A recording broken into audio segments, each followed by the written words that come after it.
Hello everyone मेरे प्यारे दोस्तों, मैं मोहित तोमर आपके अपने यूट्यूब चैनल मंथन ट्रेडर में आप सभी लोगों का स्वागत करता हूं। दोस्तों, आज हम जिस टॉपिक पे बात करेंगे वो टॉपिक है हमारा मार्केट का एनालिसिस हम कैसे करें। मार्केट जब हमारी बंद हो जाती है, मतलब क्लोज हो जाती है, तो उस क्लोजिंग के बाद में हमें क्या क्या करना चाहिए। मार्केट में अपने हमें सपोर्ट एंड रेजिस्टेंस को फाइंड कैसे करें। तो सबसे पहले हमें मार्केट का वीकली डाटा देखना होता है, फिर हमें डे का डाटा देखना होता है, और वो फिर हमें 30 मिनट का डाटा देखना होता है, और 15 मिनट और 5 मिनट। उससे हम क्या है, उससे हम बहुत अच्छे से अपने सपोर्ट एंड रेजिस्टेंस को निकाल पाएंगे कि कहाँ पे हमारा माइनर सपोर्ट है, कहाँ पर हमारा मेजर सपोर्ट है, कहाँ पर हमारा माइनर रेजिस्टेंस है, और कहाँ पर हमारा मेजर रेजिस्टेंस है। अपनी मार्केट का एनालिसिस करने से पहले हम लोगों को अपनी ग्लोबल मार्केट के विषय में भी पता होना बहुत जरूरी होता है कि ग्लोबल मार्केट क्या है, या global all over global market का परफॉर्मेंस कैसा है। तो दोस्तों, उससे हमें क्या है, हमारी शेयर मार्केट के अंदर जो हम एनालिसिस करते हैं उसमें हमें बहुत बहुत हमारे लिए सूटेबल होता है। जैसे यूएस की मार्केट का इफेक्ट हमारी मार्केट पर पड़ता है। तो यूएस मार्केट के जो मेन इंडेक्स हैं, नेस्डे हुआ, डाउ जोन्स हुआ, S&P 500 हुआ, तो उनका एनालिसिस हमें करना चाहिए कि उन्होंने अपने लास्ट डे में क्या गेनिंग की है या लूजर रहे हैं, या मार्केट को उन्होंने भी बुलिश बनाया है या मार्केट को उन्होंने बियरिश बनाया है। तो उस चीज़ का हमें एनालिसिस करना चाहिए। दूसरा, यूएस मार्केट में जितने भी हमारे बैंक लिस्टेड हैं उन्हें हम एडीआर बोलते हैं, अमेरिकन डिपॉजिटरी के अकॉर्डिंग वो बैंक हमारे लिस्टेड होते हैं। तो जो बैंकों पर वहाँ इफेक्ट पड़ता है, तो जनरली सीधी सी बात है, जैसे आईसीआई बैंक हुआ, एचडीएफसी बैंक हुआ, एक्सिस बैंक हुआ, ये हमारे यहाँ पर भी शेयर मार्केट में लिस्टेड है, तो वो इफेक्ट हमारे यहाँ पर भी पड़ेगा। तो इसीलिए बोलते हैं कि मार्केट, हम अपनी मार्केट का एनालिसिस करने से पहले हमें ग्लोबल मार्केट का एनालिसिस जरूर करना चाहिए। दूसरा दोस्तों, जनरली क्या होता है कि न्यूज़ का इफेक्ट बहुत ज़्यादा पड़ता है हमारी मार्केट पे। कोई छोटी सी न्यूज़ आई तो मार्केट हमारी बुल रन में भाग गई, कोई निगेटिव न्यूज़ आई तो मार्केट हमारी बियर रन में भाग गई। तो उस चीज़ का भी हमें ध्यान रखना चाहिए, न्यूज़ हमें ज़रूर देखनी चाहिए। दूसरा दोस्तों, इसके साथ साथ हमें और क्या करने चाहिए, इसके साथ साथ हमें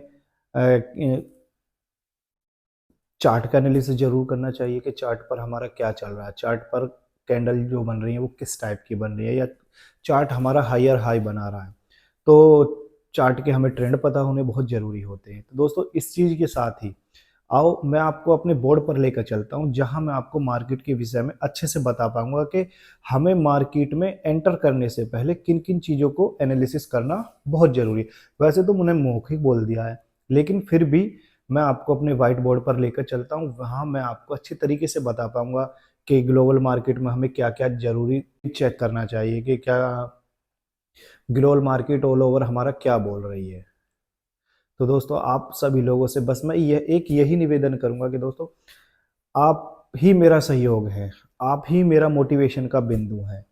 तो आपको बस खाली इतना ही करना होगा कि आप जितना हो सके मेरे चैनल को सब्सक्राइब करें, लाइक करें वीडियोस को, शेयर करें, और कमेंट करना ना भूलें। दोस्तों, मेरी ये कोशिश यही रहेगी, ये जितनी भी वीडियो मैं लेके आ रहा हूँ, ये वीडियो मैं अपने बिगिनर भाइयों के लिए लेकर आ रहा हूँ, जिससे उन्हें जीरो से हीरो तक का ज्ञान हो सके। क्योंकि दरअसल ये होता है कि अब मार्केट में क्या है कि शेयर मार्केट के ट्रेंडों को देख देख कर, इंट्रा को देख देख कर नए नए प्लेयर मार्केट में उतर रहे हैं, जिन्हें बहुत कम ज्ञान होता है। वो डंडी ट्रेडिंग के द्वारा पैसा तो कमा लेते हैं, लेकिन वो प्रॉपर पैसा नहीं बना पाते। एक दिन ऐसा आता है कि वो अपना सारा कुछ दे देते हैं। इसीलिए जो बेसिक मॉडल मैं लेकर आ रहा हूँ सब चीज़ों के, कि सबसे पहले मैंने अपना इंट्रो दिया फर्स्ट में, और अब मैं आप लोगों के लिए लेकर आया हूँ मार्केट का एनालिसिस कैसे करें, किस किस की सहायता से हम मार्केट का एनालिसिस कर सकते हैं। तो दोस्तों, आओ, आप सभी से बस यही निवेदन रहेगा, आप मेरे खाली चैनल को सब्सक्राइब करें, और वीडियो को लाइक करें, और शेयर करना ना भूलें।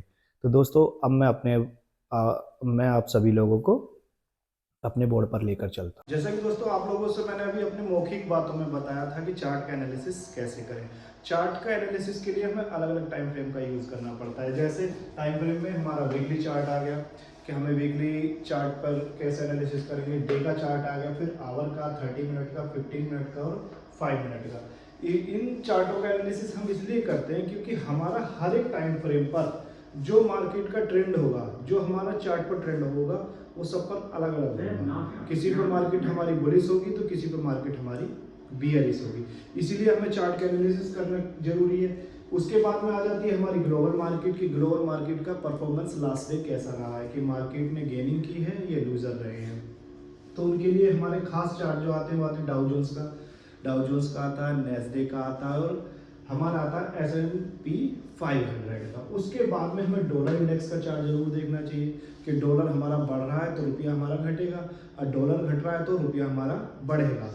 तो इनका इफेक्ट भी हमारे मार्केट पर पड़ता है। फिर हमारे लिए आता है बैंक ADR चार्ट। जो बैंक हमारे यहाँ लिस्टेड हैं उसमें से ही कुछ बैंक हमारे US मार्केट के अंदर लिस्टेड हैं, तो उसका भी हमें एनालिसिस जरूर करना चाहिए। इसके साथ साथ हमें अपने यहाँ की न्यूज़ जरूर देखनी चाहिए। न्यूज़ का इफेक्ट हमारे मार्केट पर बहुत पड़ता है, क्योंकि कोई अगर सडनली कोई न्यूज़ पॉजिटिव मिलते तो मार्केट अपने बुल रन में भाग जाती है, और नेगेटिव रिपोर्ट मिलती है तो मार्केट अपने बियर रन में भाग जाती है। तो दोस्तों इस तरीके से हम अपने सपोर्ट एंड रेजिस्टेंस को निकाल पाते हैं। इससे हम बड़ी क्लासें और लेके आएंगे सपोर्ट एंड रेजिस्टेंस की, जहां हम प्राइस एक्शन की मदद से आपको सपोर्ट एंड रेजिस्टेंस बताएंगे। आज के लिए बस इतना ही। जय हिंद, जय भारत।